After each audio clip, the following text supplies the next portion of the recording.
Vamos a dejar para el final algunos anuncios importantes que tenemos que dar como iglesia y vamos a adentrarnos en este hermoso clima de las alabanzas, de las oraciones y de los testimonios en la palabra del Señor, ¿sí?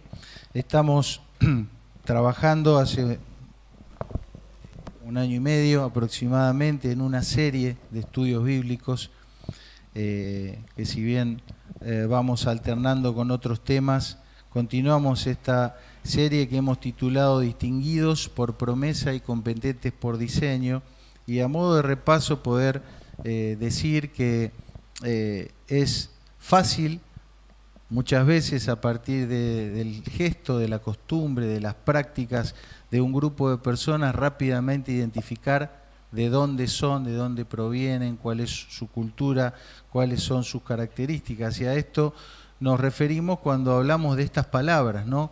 Portar o tener un distintivo, una distinción, ser distintos por la forma de actuar, de comportarnos, de hacer las cosas, ser distinguidos, que es todo lo mismo a decir ser santos, ¿sí? Puesto que eso es lo que la palabra significa.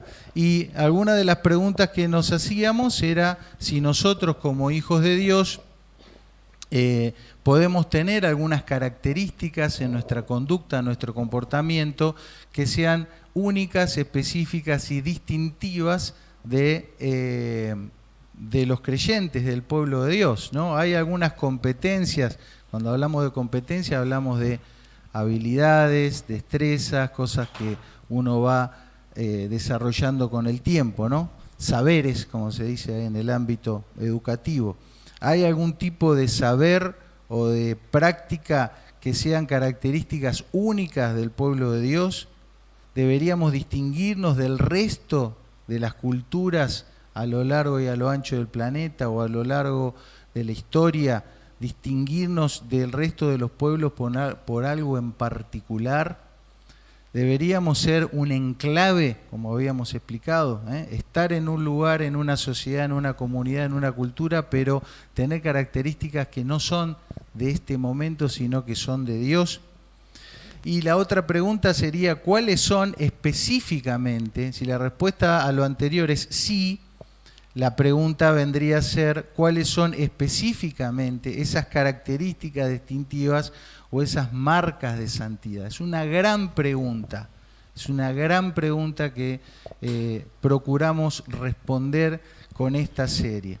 Si recordamos las palabras de Jesús, la gran comisión que en Marcos dice es ir y predicar el Evangelio, pero en Mateo lo clarifica, lo profundiza y dice que en realidad lo que tenemos que ir es a ser discípulos, es decir, a comunicarles a otras personas, por supuesto, el mensaje de salvación, porque si una persona no obtiene el perdón de Dios, no tiene nada, pero una vez obtenido ese perdón, la gente tiene que saber que hay un camino a seguir, y ese camino es seguir al Señor Jesucristo. Entonces nosotros deberíamos mostrarle cómo ellos también, al igual que nosotros, vamos a ser discípulos, seguidores de Jesús. Y Jesús nos dice cómo tenemos que hacer eso. Tenemos que hacerlo ¿cómo? Enseñándoles que guarden todas las cosas que Él nos ha mandado. Es decir, ser discípulo de Jesucristo no es seguir la normativa de una denominación religiosa o un estilo de vida que mamá y papá me enseñan en casa. Ser un discípulo de Jesús es guardar, primero aprender, ¿no? Porque nadie puede hacer lo que no sabe. Entonces, a través de la enseñanza, para que esos nuevos creyentes guarden todas las cosas que os he mandado. Y de esta afirmación de Jesús surgen dos preguntas, que serían ¿cuáles? Pensá, ¿qué le hubieras preguntado a Jesús si Él hubieras estado ahí y Él te dice, mira, tenés que enseñarle que guarden todas las cosas que os he mandado? ¿Qué le hubieras preguntado?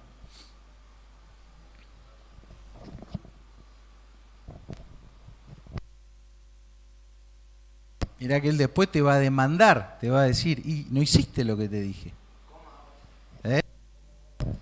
El cómo ya está, tenés que ir y enseñarles. Ese es el cómo.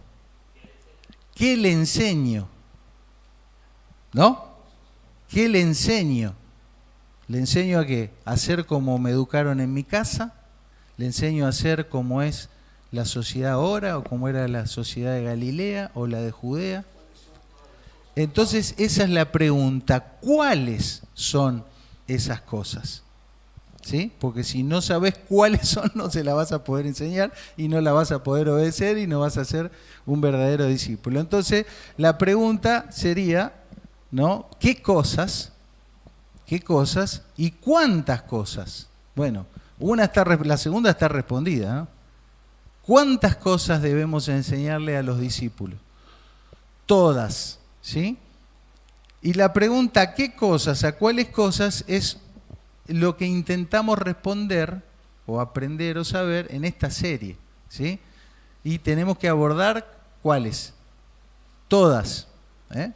Ahora uno puede decir, bueno, es lo que Jesús enseñó en los evangelios. La verdad que los evangelios, cuando Jesús dijo eso, no estaban escritos todavía, ¿no? Y uno diría, bueno, es el Nuevo Testamento, las cartas de Pablo. Bueno, cuando Jesús dijo eso, las cartas de Pablo no estaban escritas todavía, ¿sí? Entonces, si bien nosotros entendemos y aceptamos que todo el mensaje de Dios, toda la revelación se completa, se culmina, se perfecciona con los escritos del Nuevo Testamento, nosotros tenemos esa ventaja, pero evidentemente esos discípulos del primer siglo, ¿sí? No gozaban de ese cúmulo de enseñanzas reveladas en el Nuevo Testamento. Por lo tanto, ellos debían enseñar todas las cosas que Jesús había mandado a partir de ¿qué? De la memoria de lo que Jesús había dicho en esos años de ministerio y de qué más. ¿Y de qué más? ¿De qué otras fuentes se habrían de nutrir? Del Antiguo Testamento, porque nosotros creemos que Jesús es Dios encarnado. Por lo tanto, toda la palabra por Dios dada en el Antiguo Testamento son parte de las cosas que el Señor mandó en su momento, ¿sí? Y es por eso que nosotros abordamos el estudio de la serie tratando de entender y comprender ese conjunto de instrucciones, estatutos, decretos, justos juicios, leyes o escrituras sagradas que conforman los 66 libros de la Biblia, del Génesis hasta el Apocalipsis, ¿sí? Que en un término que intentamos aprender como para que una palabra te represente algo, ¿sí? Conocemos como se conoce como la Torá. ¿Qué es la Torá? Es todo lo que dice ahí, las instrucciones de Dios, los estatutos de Dios, los justos juicios, las leyes de Dios, los sagrados escritos. La palabra Torá, como ustedes recordarán, viene de una práctica habitual en aquella época. Cuando a alguien se le enseñaba a un niño o a un muchachito a tirar con el arco, vos le estabas enseñando a que ¿de dónde? Que pegue ¿dónde? En el blanco, ¿sí? Y ese ejercicio, ese hábito de enseñarle a un joven a tirar con el arco y a dar en el blanco, a no errarle, resume la idea de lo que es aprender las instrucciones de Dios. Es decir, que tu vida y que mi vida pueda dar en cada decisión, en cada pensamiento, en cada evaluación, en cada juicio de valor que nosotros hacemos, en cada paso que damos, nuestra vida pueda dar en el blanco, en el sitio correcto donde Dios quiere. Finalmente, no queremos ser un grupo raro que se aísla del resto del mundo para cumplir una determinada cantidad de normativas, sino que queremos ser un grupo distinguido, distinto, diferente, santo, que exalte la persona y obra de Jesucristo para que toda la gente de cualquier lugar y en cualquier momento se sienta atraído hacia Jesús, en parte por lo que ve en nosotros. Entonces, si nuestra vida está en línea con las instrucciones de Dios, con esa Torá, con esos justos juicios de Dios, muy probablemente vamos a ser instrumentos útiles en las manos de Dios para mostrar el camino hacia Jesús. Dentro de las palabras que fuimos aprendiendo, porque hay cosas que hay que aprender, ¿no? Tenemos que incorporar. Dijimos que las instrucciones de Dios, llamadas en hebreo mitzvot, incluían dos grandes grupos de información o de contenidos. Una eran lo que se dice mishpatim, que son los decretos, es decir, como dice ahí abajo, los procedimientos correctos, cómo se deben hacer las cosas, ¿sí? ¿Querés cambiar una rueda de un auto? Hay un procedimiento. ¿Cuándo se aflojan los bulones? ¿Antes o después de poner el gato? Antes, porque si levantás con el gato y querés aflojar la rueda, después le da vuelta, ¿no? Es un procedimiento, no se puede hacer de otra manera, ¿sí? ¿Cuántos minutos tiene que hervir el huevo para que quede duro? 8, 10. Oh. Bueno, ahí está. Hay un procedimiento, ¿sí? Depende del huevo. Bien. 3 minutos, pues yo estoy apurado. ¿Lo puedo sacar en 3 minutos? Lo puedo. ¿Voy a tener un huevo duro? No. ¿Sí? No hay vuelta. ¿Está? Entonces, si hay procedimiento para cambiar una rueda o cocinar un huevo, ¿no va a dejar el Señor procedimiento para que ordenar nuestros pasos en la vida? Lo más lógico es que digamos, y sí, debe haber, por ahí uno no lo conoce, pero debe haber. Y si a vos no se te ocurre sacar el huevo antes porque te va a quedar crudo, ¿por qué habríamos de cuestionar los procedimientos, los debidos procesos de las cosas que Dios dejó establecidas en su palabra? Los únicos perjudicados vamos a ser nosotros, ¿sí? Luego hay otro conjunto de cosas que Dios nos comunica en su palabra, que es lo que en tu Biblia en español va a aparecer como estatutos, pero que en realidad son normativas que tienen una promesa incluida. Es decir, Dios no solamente nos dice lo que tenemos que hacer, sino que nos va diciendo que va a funcionar. Como dijeron los chicos, no podemos escapar de la voluntad de Dios, porque la voluntad de Dios se cumple. Y uno meramente debería ir por ahí sabiendo que en muchas de estas cosas que vamos aprendiendo en la palabra de Dios, Dios no solamente nos dice cómo hacerlo, sino que nos dice que por hacerlo así hay un resultado que Él mismo está comprometido a que se dé, a que suceda. ¿Sí? Es Dios mismo quien se compromete, quien promete, quien juramenta que su palabra obedecida va a dar un resultado determinado. Entonces habíamos puesto esta metáfora de la garrocha, porque evidentemente como el deportista, viste, es para arriba, pero a veces tenés que ir un poco para atrás y para abajo para agarrar fuerza. Entonces en el estudio muchas veces parece que, viste, nos frenamos, nos complicamos la vida, pero es precisamente porque hay cosas que requieren un salto y pasar por encima de nuestra propia ignorancia, nuestros prejuicios, nuestra pereza, en fin, un montón de cosas que son propias de la humanidad que todos tenemos. Saltar por encima de eso para finalmente después, habiendo entendido y habiendo obedecido, disfrutar de la victoria, ¿no? Del éxito del deber cumplido.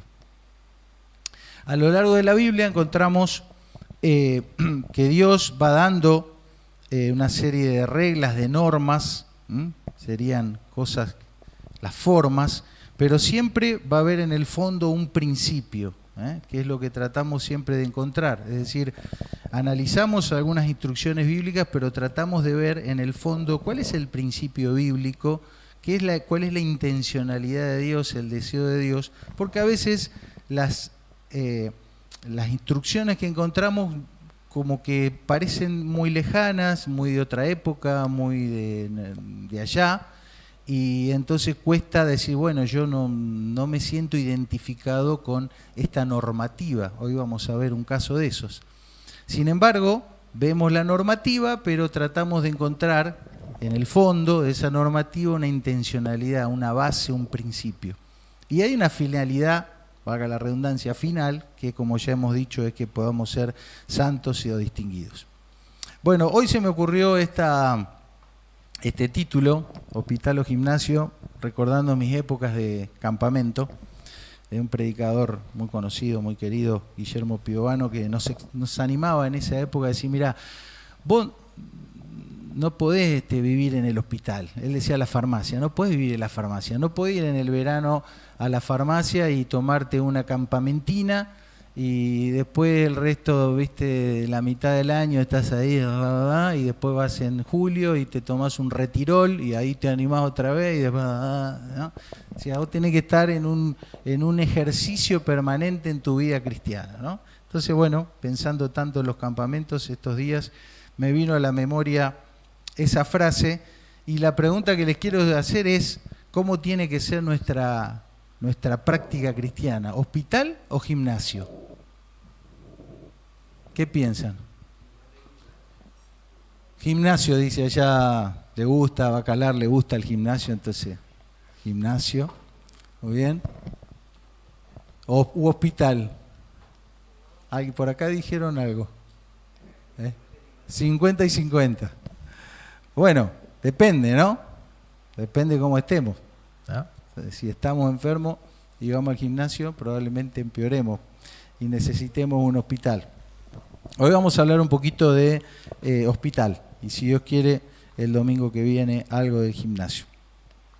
El año pasado creo que o primer domingo de este año, hablamos un poquito de cómo el pecado en el creyente va tomando diferente envergadura, ¿no? Diferente desarrollo, según cómo vayamos reaccionando nosotros, ¿no? Y hay 3 palabras que aparecen en la Biblia, que es la palabra pecado, la palabra iniquidad y la palabra rebelión. ¿Recuerdan más o menos a qué refería cada cosa? Vamos a repasar rapidito. Cuando hablamos de pecado hablamos de un error, de una falla, por descuido, por ignorancia. Cuando uno no está plenamente consciente, obviamente no tiene voluntad ni deseo de pecar, pero lo hace, ¿no? Erra al blanco, eso es lo que la Biblia se llama pecado. Pero ¿qué pasa si uno va más allá de eso? Ya deja de ser un pecado y se transforma en una transgresión a sabiendas. Es decir, sé que está mal, sé que no me conviene, sé que Dios lo desaprueba, pero voy igual, ¿sí? O bien me lo han dicho, me lo han marcado, mi error, mi falla accidental, y yo continúo haciéndolo, o no tomo las medidas necesarias para cambiar, ¿sí? Entonces, si te pateó la ladera porque fuiste descalzo, bueno, no sabía, ponele. Ahora ya sabés, si volvés a ir descalzo, entonces eso ya es no haber tomado las medidas necesarias para cambiar. Ya hay una voluntad para pecar y eso en tu Biblia, cuando lo leas, lo vas a ver escrito como iniquidad.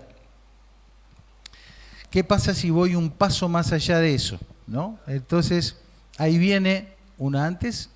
Ahí está. Gracias. Lo que podría ser ya una actitud totalmente insensible o indiferente ante el pecado, ¿sí? Si está bien o está mal, no me importa, lo hago igual, ¿sí? No me interesan las consecuencias ni lo que me puedan decir. Entonces, en la Biblia, en tu Biblia, en español lo vas a encontrar traducido como rebelión, desobediencia, rechazar e incluso provocar a Dios con ese tipo de comportamiento. Es una especie de idolatría o adulterio espiritual. Y hablando de estas cosas, habíamos usado una metáfora que aparece en la Biblia. Nosotros la desarrollamos un poquito más porque hoy la biología nos permite conocer cosas que Santiago no conocía, pero es una metáfora que, perdón si es un poco chocante, pero es como aparece en la Escritura, no quiero herir susceptibilidades, ¿no? Y la metáfora tiene que ver con lo que es el ciclo de la fecundación y el desarrollo de un embrión, un feto, hasta su nacimiento, ¿sí? Y Santiago dice, la concupiscencia, ahora vamos a explicar eso, después que ha concebido, que ha fecundado algo, da a luz el pecado, y el pecado siendo consumado da a luz a la muerte. ¿Cuáles serían los pasos que se dan acá? El primer paso es que se juntan dos amantes, ¿sí? ¿Quiénes son estos amantes? El señor Decisión y la señorita Deseo. Entonces, ambos están solteros por la vida. Todos tenemos deseos, sobre todo deseos, vamos a decir, deseos que tienden al mal, ¿sí? A eso se habla cuando se habla de la concupiscencia, y todos tenemos una fuerza de voluntad, ¿no es cierto? Yo puedo decir, ustedes pudieron decidir venir acá o no venir. Algunos vinieron porque además querían y otros vinieron porque, aunque no querían, decidieron venir. Entonces, ¿qué pasa cuando se unen amorosamente la voluntad del señor Decisión con la señorita Deseo, la concupiscencia? Ahí se fecunda, se gesta en tu interior y en mi interior el primer embrión del pecado, ¿sí? Porque mientras que yo quiera algo, pero decida no hacerlo, no es pecado, ¿sí? Entonces, ahí está esta atracción, esta búsqueda, y todo esto sucede acá, ¿sí? O acá, donde lo quieras representar en tu cuerpo, ahí adentro, nadie sabe, solo Dios y vos. Entonces, este es el primer lugar donde los creyentes, decíamos, deberíamos intervenir, ¿sí? Evitar esa unión dramáticamente, malvadamente amorosa entre lo que queremos, malos deseos, y nuestra voluntad, ¿sí? Impedir estos encuentros y cortarles la privacidad, siguiendo la metáfora. Ahora, Santiago nos dice que cuando ellos se juntan, ya se empieza a concebir y a gestar, ¿qué cosa? El pecado, que va a ir creciendo, ¿sí? El pecado y sus consecuencias van a ir creciendo en nuestro interior. Entonces, metafóricamente decimos que ese embrión del pecado va a crecer sano y seguro, ¿dónde? En tu interior y en mi interior. Y cada día podemos alimentarlo, como un embrión que está ahí y crece y se alimenta por el cordón umbilical. Hay un tiempo en el cual nuestro pecado está ahí y nadie lo ve.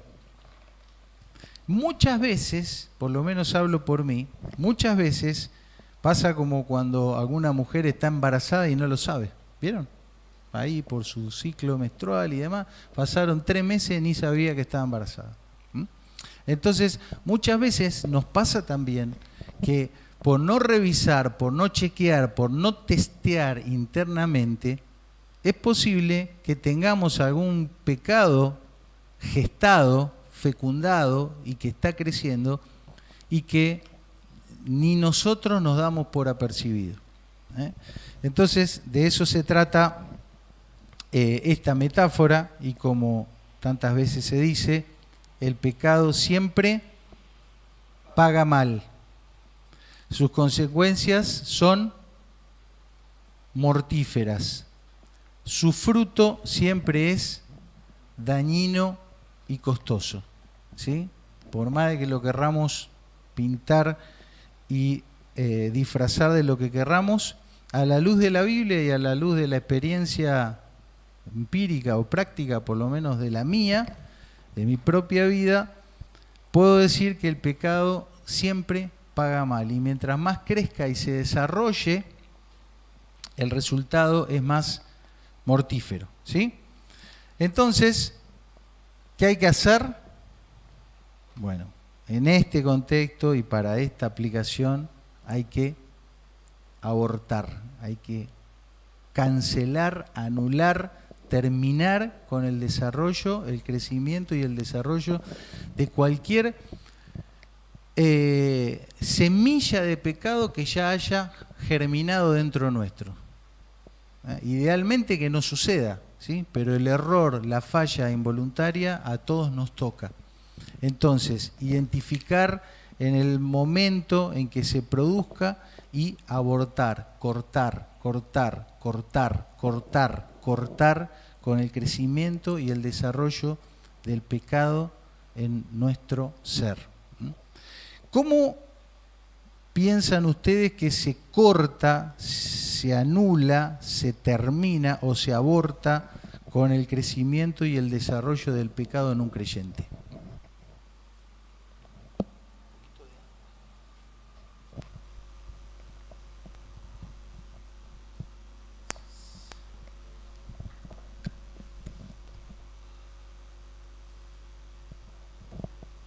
Esperaba ya que se hubieran escuchado, ¿cuántos somos acá? 60 voces diciendo una sola palabra. Bueno, ahí le agregó el artículo y el nexo pluscuamperfecto. Cerramos, José, en confesión. ¿Sí? Confesión, confesar. Confesar. El pecado se aborta confesando. ¿Sí? ¿Y después qué viene? Orar. Bueno, orar va a ser vamos a seguir la idea ahí, muy bien. Orar es el momento en el cual yo me presento como a juicio delante de Dios y expongo mi situación, ¿sí? Confieso, hablo esa verdad con Dios, le digo, bueno, Dios, a esta situación vos la llamás pecado y yo la he cometido, lo he hecho. Entonces me pongo de acuerdo ahí con Dios y busco ese perdón que solo Dios nos puede dar, ¿sí? El arrepentimiento es, en un sentido, eso, es confesar, y después, ¿qué más?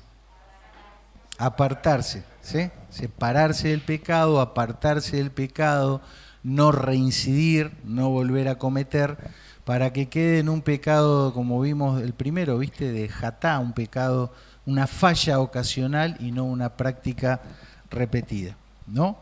Entonces, claro, imagínate, a medida que el embrión pecado va creciendo, cada vez es más complicado, ¿no es cierto?, abortar.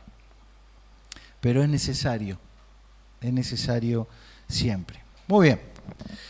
Entonces, habiendo todo hecho este repaso introductorio para que tenga sentido la instrucción bíblica que hoy vamos a ver, ¿sí? Hoy entramos al hospital, el domingo que viene al gimnasio.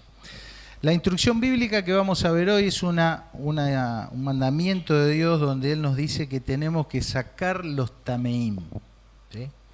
Mirá la cara de Laura, está mirando así torcido.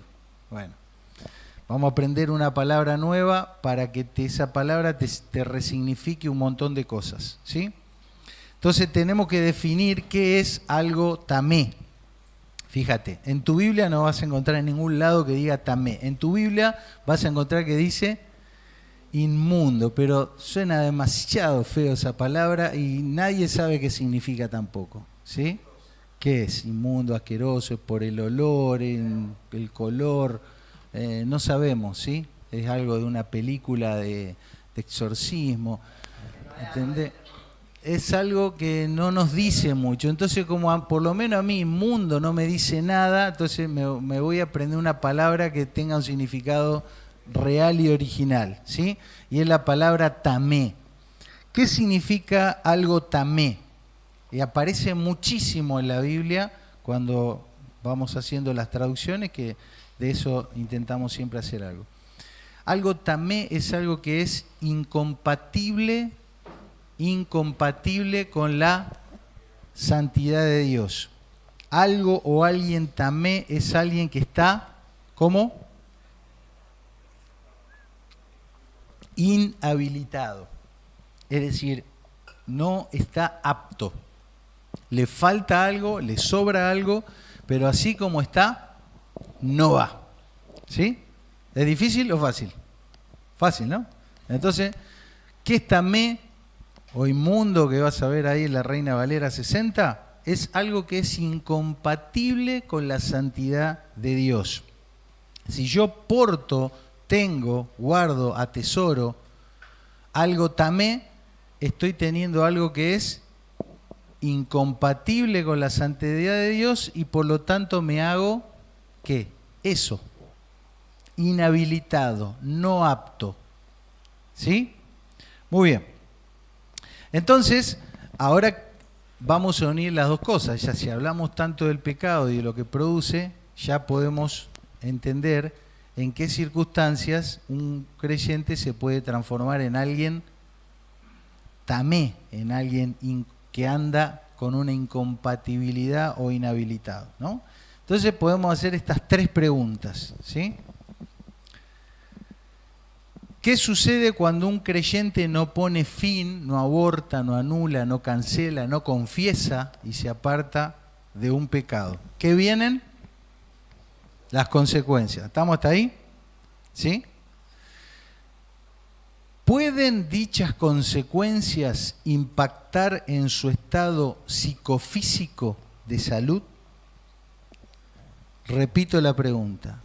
¿Puede un pecado o una práctica, porque hablamos no de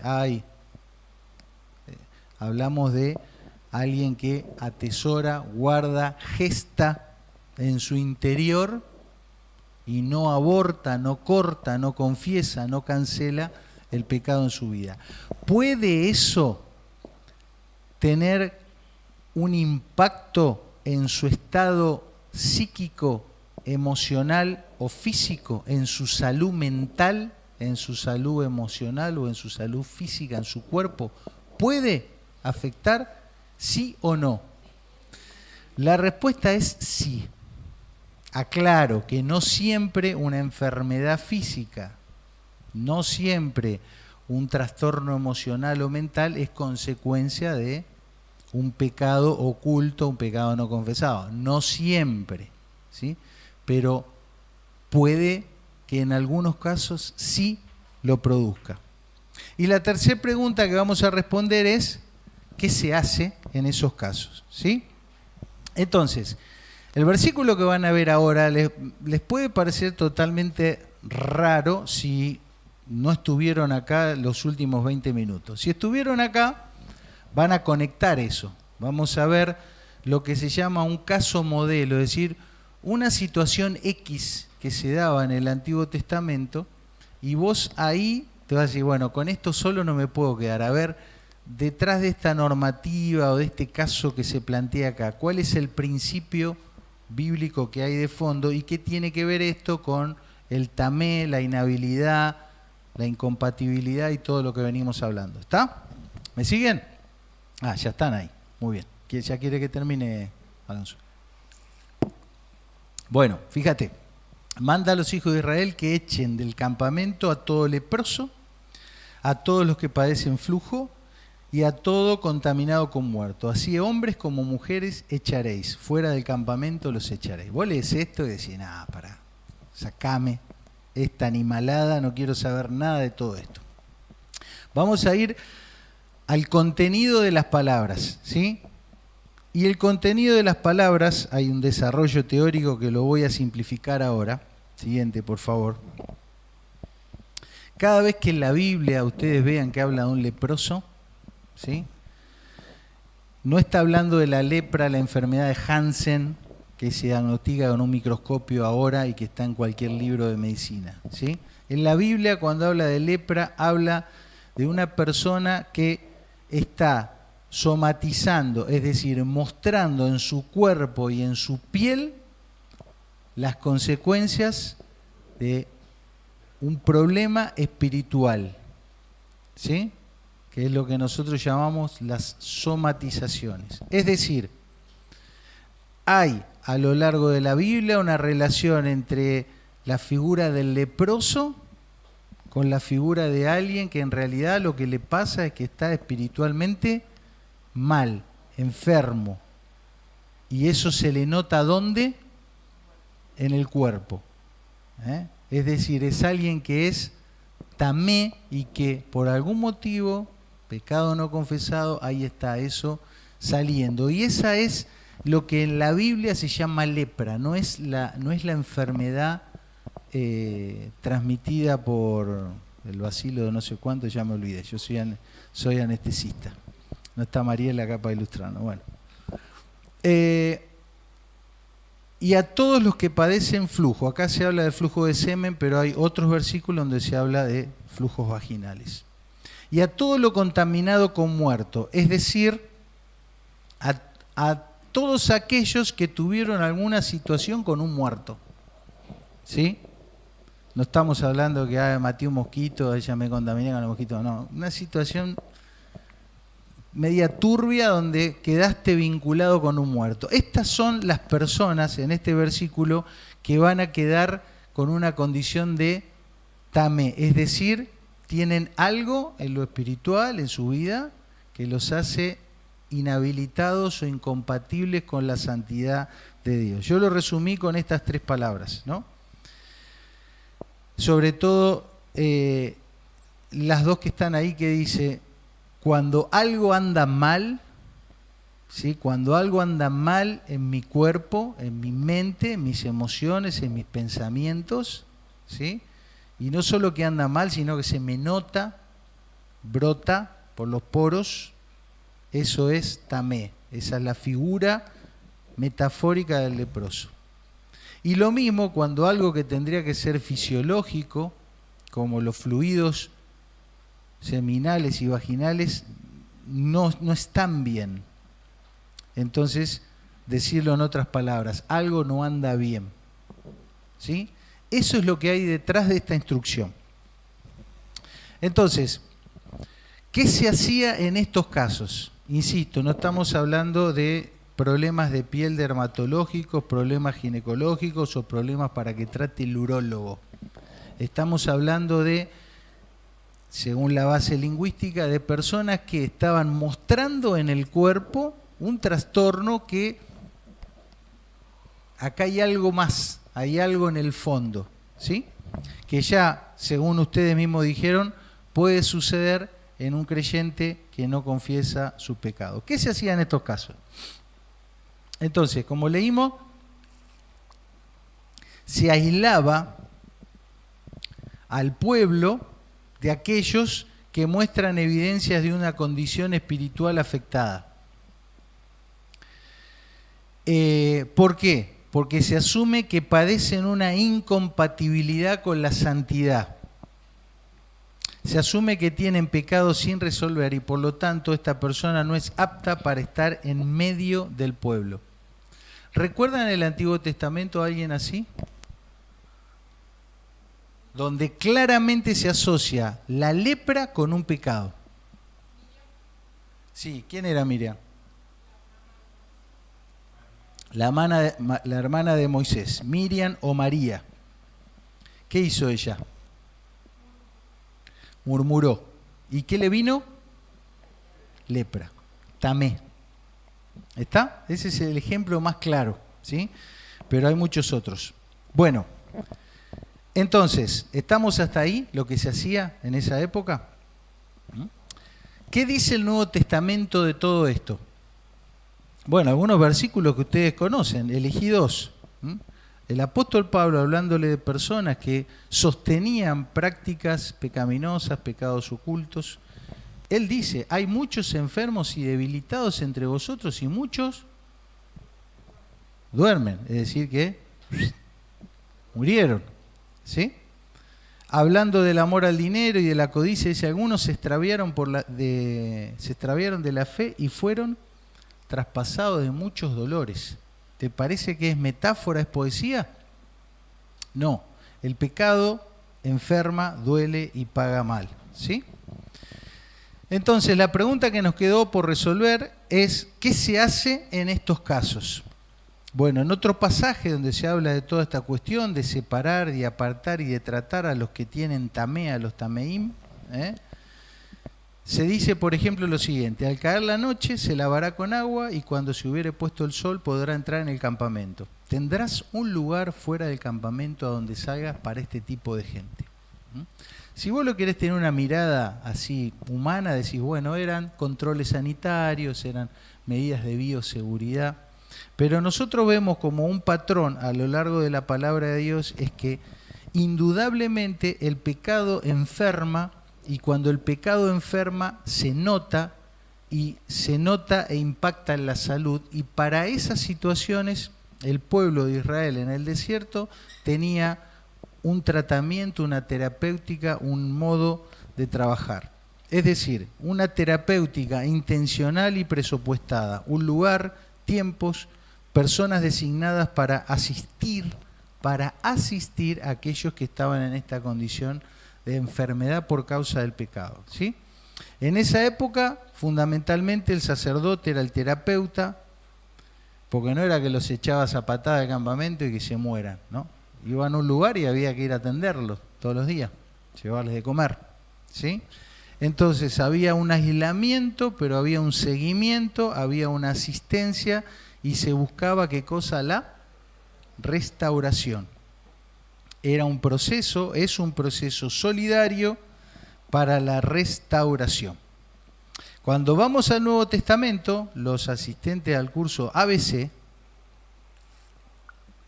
ya saben y hemos leído y seguimos con esto, viendo diferentes pasajes bíblicos donde el patrón en el Nuevo Testamento es el mismo y los creyentes deben tomar conducta para tratar y asistir y aislar, metafóricamente hablando, a otros creyentes, a otros tameim, a otros creyentes que están con pecados no resueltos o que están pagando las consecuencias de su pecado, ¿sí? Y aprendimos en nuestra lección número 5 que hay 3 objetivos claros para disciplinar, decimos, pero puede ser corregir, educar, instruir, asistir a aquel creyente que ha caído en pecado. Primero, restaurar al caído, ¿sí? Al mismo tiempo, purificar al cuerpo, ¿sí? Porque si queda la persona con una práctica pecaminosa y no tomamos medida, empieza enseguida a contaminar también a otros. Y tercero, establecer pautas que eduquen al resto de la congregación, ¿sí? Porque si tenés más de un hijo o has tenido sobrinos, ya sabés, vos le retás a uno y los otros ¿qué hacen? Están ahí, ¿viste? Y ya aprenden ya. Bueno, algunos no aprenden, pero generalmente dicen, no, si este cobró, a mí me va a tocar después, entonces ahí aprenden, ¿sí? Y la pregunta que nos hacemos siempre cuando hacemos el ABC es esta, la pregunta 6, que me gustaría ver qué opinan ustedes. ¿Quién debe hacerse cargo del tema de la disciplina en la iglesia?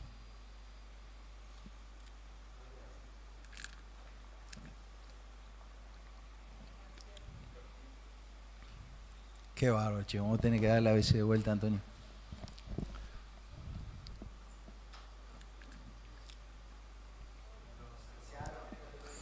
No. La iglesia se tiene que hacer cargo. Todos nos tenemos que hacer cargo. ¿Qué pasó cuando María quedó leprosa? Ahí la señora que se sabe bien la historia bíblica. ¿Qué pasó? Fue echada, fue puesta aparte al lugar preparado para los tameim. ¿Y qué hizo el pueblo?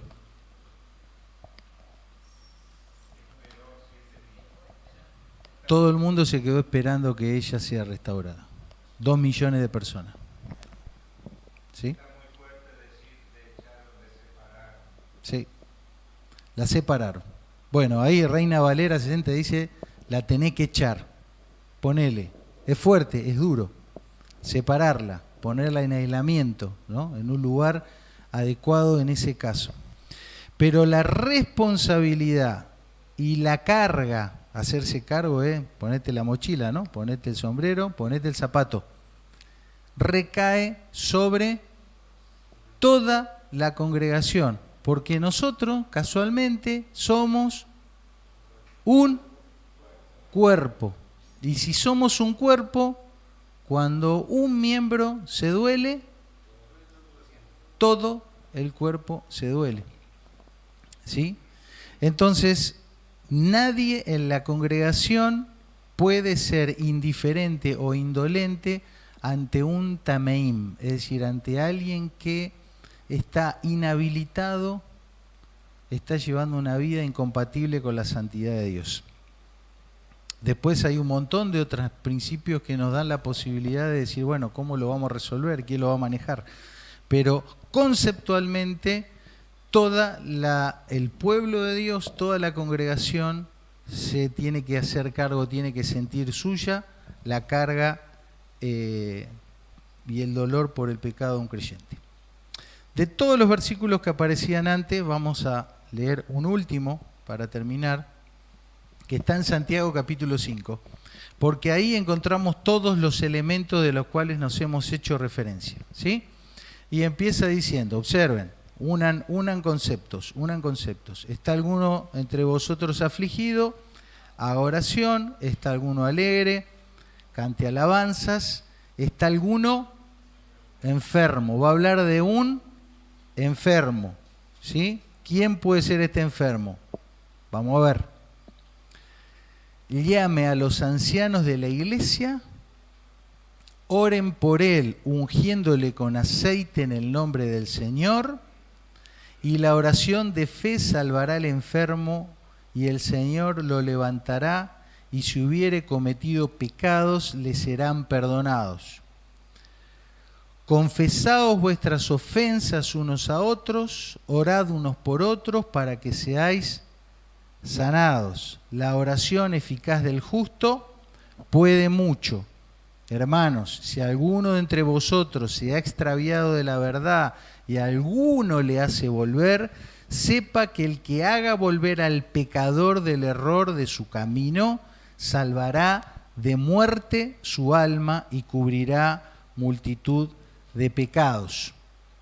Déjame que puntualice 3 o 4 cositas. En primer lugar, el que piense que este pasaje está hablando de orar para que se me cure la artrosis de la cadera o ungirme con aceite para que me cure del COVID, no entendió el pasaje, ¿sí? El que promueva eso en base a este pasaje miró por la cerradura el mundo, es decir, no vio casi nada. Fíjate de lo que habla. En primer lugar dice, ¿está alguno como enfermo? ¿Por qué está enfermo esta persona? Bueno, planteamos, después ustedes lo pueden mirar y van a entender que conecta que este es un creyente tamé. Este está inhabilitado, debilitado y físicamente enfermo porque tiene pecados sin resolver. No abortó en su momento, guardó, no se dio cuenta hasta que tuvo la panza así, o se dio cuenta y lo quiso tapar, o puso 1000 excusas, pero no canceló, no abortó el pecado en su vida. ¿Y qué le pasó?